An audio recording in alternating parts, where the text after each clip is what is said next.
তখন মুসলিম আল্লাহর ডাকে, হিন্দু আল্লাহর ডাকে, ঠিক কিনা বলেন? আস্তিক আল্লাহর ডাকে, নাস্তিক আল্লাহর ডাকে, ঠিক কিনা? লঞ্চের ভেতর, স্টিমারের ভেতর কান্নারে রোল পড়ে যায়, চিৎকারের রোল পড়ে যায়, সবার মধ্যে শুধু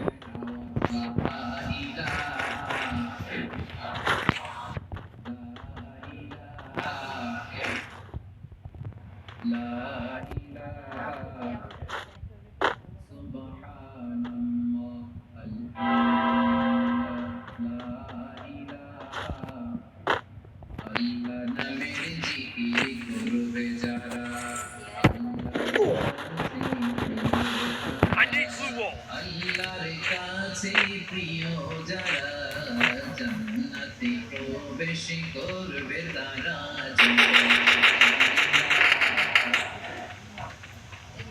লা ইলাহা ইল্লাল্লাহ, লা ইলাহা ইল্লাল্লাহ মুহাম্মাদুর রাসূলুল্লাহ সাল্লাল্লাহু আলাইহি ওয়াসাল্লাম। আমার প্রিয় তুফানের মধ্যে পড়ি, তখন সবাই মিলে আমরা একটা নামের জিকির করি। নামটা কার? মুসলমানেরাও ডাকে, হিন্দুরাও ডাকে, আস্তিকরাও ডাকে।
Quadra kill!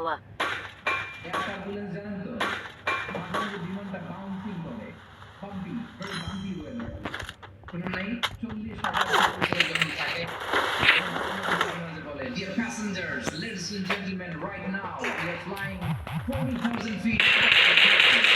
We are passing very turbulence, very please fasten your seatbelt. ভদ্রমহিলা, ভদ্র মহোদয়গণ, আর এয়ার টার্বুলেন্স Dominating! Unstoppable! এরকম বাউন্সিং করে, শেকিং করে। আপনারা মুখোমুখি হয়েছেন? গত বছর আমার ইন্টারন্যাশনাল অনেকগুলো ফ্লাইট ছিল, তো আমি দেখলাম যে আগের ফ্লাইটগুলোর তুলনায় এখন এয়ার টার্বুলেন্স খুব বেশি। আমি একটু রিসার্চ করে দেখলাম, ক্লাইমেট চেঞ্জের কারণে, জলবায়ু পরিবর্তনের কারণে আকাশের বাতাসের মুভমেন্টে পরিবর্তন হয়েছে, ফলে এখন বিমান শেকিং করে বেশি, বাউন্সিং, বাম্পি ওয়েদার। তো বলেন তো, 40,000 ফিট উপরে যখন আপনি, কয় হাজার ফিট? সবাই বলুন কয় হাজার ফিট? 40,000 ফিট উপরে যখন আপনি, তখন যখন বিমানটা এরকম বাউন্সিং করে, সবাই যখন ভমিটিং করে বিমান নষ্ট করে দেয়, বমি করে, তখন বাঁচানোর কে আছে আল্লাহ ছাড়া? কেউ আছে? ওই মুহূর্তে সবাই মিলে একজন ডাকে আওয়াজ করে বলেন তিনি কে? মাঝে মাঝে কিছু সোশ্যাল মিডিয়ায় কিছু ভিডিও পাওয়া যায় যে হেভি যখন এয়ার টার্বুলেন্স হয়, 10 সেকেন্ড 15 সেকেন্ডের কিছু ভিডিও পাওয়া যায়, বিমানটা এরকম বাউন্সিং করছে, বাম্পি ওয়েদার, কাঁপছে, মানুষগুলো বমি করছে, অক্সিজেন মাস্কগুলো সব ঝুলে পড়েছে, বিমানটা শুধু কাঁপছে। তখন দেখবেন বিমানের ভেতরেও এরকম লঞ্চের মতো চিৎকার আছে না নাই? বিমানের ভেতরেও তখন চিৎকার, গত বছর হিথ্রো এয়ারপোর্ট থেকে সিঙ্গাপুর এয়ারলাইন্সের একটা ফ্লাইট হিথ্রো টু চাঙ্গি একটা ফ্লাইটে এমন বেশি এয়ার টার্বুলেন্সের শিকার হয়েছিল এই এয়ারক্রাফটটা 33 জন যাত্রী সেখানে আহত হয়েছে, একজন যাত্রী নিহত হয়েছে। কেবিন ক্রুজ এয়ার হোস্টেস যারা আছে একজনের নাক ফেটে, চোখ ফেটে, কপাল ফেটে ব্লিডিং হয়ে শয়লা। প্রিয় ভাইরা, 40,000 কোটি করে বিমানটা যখন আসছে, তখন আর কেউ বাঁচানো যাবে না। Killing এত spree! অস্থির হবে। এই কঠিন মুহূর্তে আমার বাবা আমারে বাঁচাতে পারে, আমার বন্ধু আমারে বাঁচাতে পারে। এই গ্রাউন্ডে জমিনের বুকে আমার প্রোটোকল, আমার ক্ষমতা, আমার দাম্ভিকতা কোনো কিছু আমারে বাঁচাতে পারে না। একজন ছাড়া কেউ বাঁচাতে পারে না। সে আল্লাহ বললেন, গোলাম আমি তোমাদের বাঁচিয়ে নেই। ওই বিমানের ভেতরে 40,000 ফিট উপরে যখন তোমরা এয়ার টার্বুলেন্সের শিকার হও, তখন নাস্তিকও আল্লাহরে ডাকে, হিন্দু আল্লাহরে ডাকে, জোরে বলেন ঠিক কিনা? আবার বিমানটা যখন শান্ত হয়ে যায়, একটু পরেই বিমানের Killing spree! Killing spree! পরিস্থিতি কিন্তু বিশাল ওখানে যাই আবার হিন্দি সিনেমা দেখা শুরু করে। একটু আগে ডাকছিল কারে? কারে? আমাদের ক্রিকেটাররা যখন অন্য কোনো দেশের সাথে খেলে, অনেক সময় এমন হয়, ছয় না। Killing spree! Killing spree! Run দরকার। আপনি দেখবেন ক্যামেরাম্যান যখন গ্যালারিতে খালি দেখায় দর্শকদের দেখি অস্থিরতা। হিপ হপ স্টাইলের মেয়েটা, যে মেয়েটার ওড়না এতক্ষণ ছিল গলায়, এতক্ষণ করেছিল, ওই মেয়েটা দেখবেন ওড়নাটা টেনে মাথায় দিয়ে মুনাজাত ধরতেছে, আল্লাহ আল্লাহ একটা সক্কা, আল্লাহ আল্লাহ আমার লাল সবুজের পতাকারে তুমি অপমানিত করো না আল্লাহ। ইন্ডিয়ার সাথে আমাদের খেলা, আল্লাহ আল্লাহ একটা সক্কা, একটা পুরো পুরো খেলা জুড়ে এই মেয়ের ওড়না ছিল গলায়, কিন্তু যখন এক বলে 6 রান দরকার, ওড়না চলে আসছে কোথায়? মাথায়। আবার মুনাজাত আছে না নাই? ঠিকই বাংলাদেশের দামাল ছেলে এমন এক শট মারলো, বল চলে গেল স্টেডিয়ামের বাইরে, ছক্কা, জিতে গেলাম আমরা। পুরো স্টেডিয়াম জুড়ে চিৎকার, হই হুল্লোড়, মौज মাস্তি। যে মেয়েটা এতক্ষণ সুবহানাল্লাহ নাচা শুরু করে দিয়েছে। আল্লাহর প্রতি আস্থা, বিশ্বাস, ভালোবাসা, এটা কি ক্ষণিকের জন্য? আমার যখন লাগবে তখন আল্লাহর ইউজ করবো নাকি? বিপদে আপদে, সুখের সময় দুঃখের সময় সচ্ছল অসচ্ছল অবস্থায় বিশ্বাসীরা ভরসা রাখে একজনের উপর, চিৎকার করে বলে পটুয়াখালী তিনি কে? সে আল্লাহ বললেন, গোলাম মনে করো না জাহাজ থেকে সফরঘাটে হয়ে গেছো, মনে করো না 40,000 ফিট থেকে সেফ ল্যান্ডিং এর পরে তুমি নিরাপদ হয়ে গেছো। বনের ভেতরও বিপদ আসতে পারে কি পারে না। এজন্য সূরা মুলকানা বললেন, আমিন ফিস সামাই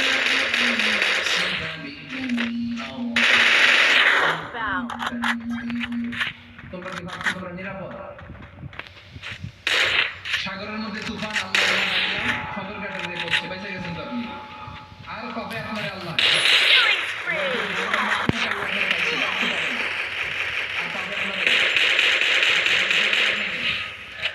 ঘরের ভেতরও বিপদ দিয়ে আটকাতে পারে কে? 5 স্টার 7 স্টার হোটেলের ভেতরও আমাকে বিপদের মধ্যে ফেলে দিতে পারেন কে? আল্লাহ বললেন, তোমরা কি ভেবেছো তোমরা নিরাপদ? আমি চাইলে ল্যান্ডস্লাইডস, ভূমিধস দিয়ে 1 লক্ষ এক মুহূর্তে নিয়ে যেতে পারি। এক সুনামি দিয়ে থাপ্পড় মেরে 3 লক্ষ সাগরের ভেতরে ঢুকাই দিতে পারি। 1 সেকেন্ডও লাগে না।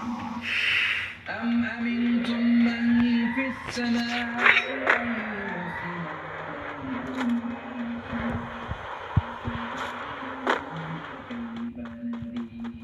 আল্লাহ চাইলে আকাশ থেকে পাথর বৃষ্টি নাজিল করতে পারেন কি পারেন না?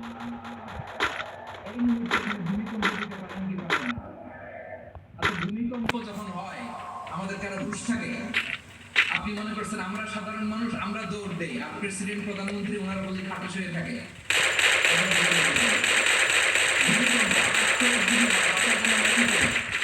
হয় খাটের তলায়, ডাইনিং টেবিলের নিচে, উপরে শক্ত কিছু আছে এর নিচে, অথবা ঘর ধুইয়া দেও দৌড়।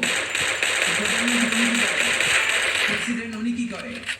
হ্যাঁ, উনি খাটের মধ্যে যে শুয়ে থাকেন, উনিও দৌড়, সাধারণ মানুষও দৌড়, প্রধানমন্ত্রীও দৌড়, Killing spree. সবাই দৌড়।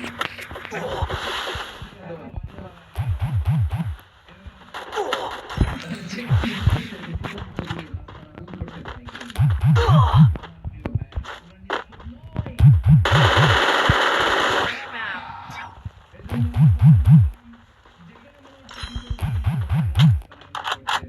বিশ্বাসী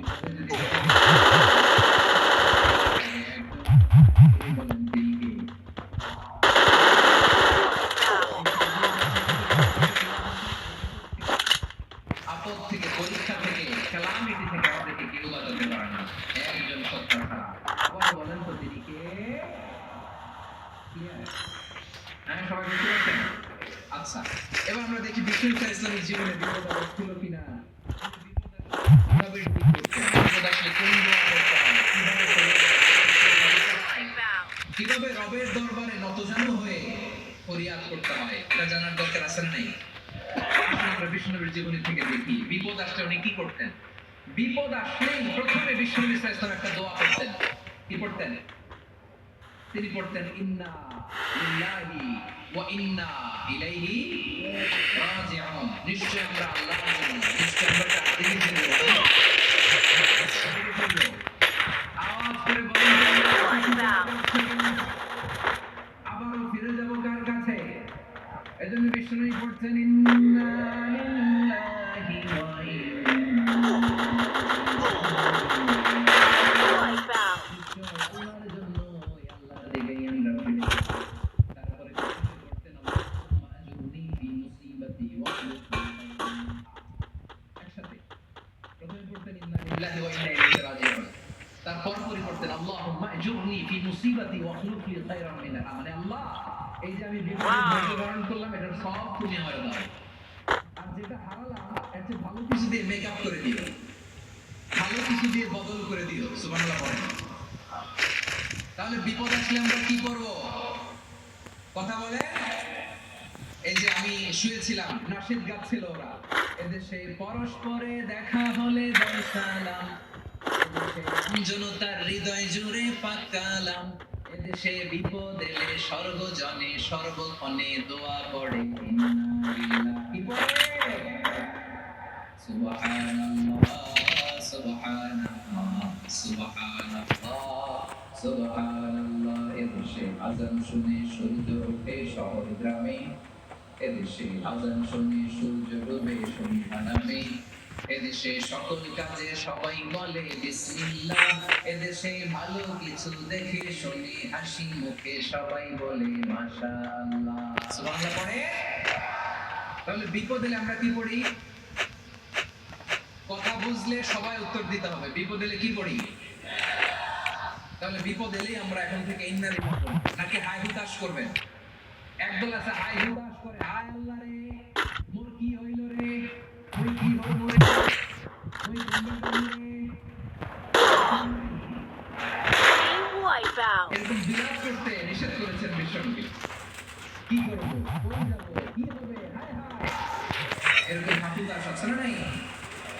বিশ্বাসীরা হাহুদাস করেন, তারা ইন্না লিল্লাহ করে। কি করে মনে থাকবে? আমরা পড়ব ইন্না লিল্লাহি ওয়া ইন্না ইলাইহি রাজিউন। নিশ্চয়ই আমরা আল্লাহর জন্য, আমরা আল্লাহর দিকে ফিরে যাব। একবার বলব আল্লাহুম্মা আজুরনি ফি মুসিবাতি ওয়া আখলুফ লি খায়রান মিনহা। আল্লাহ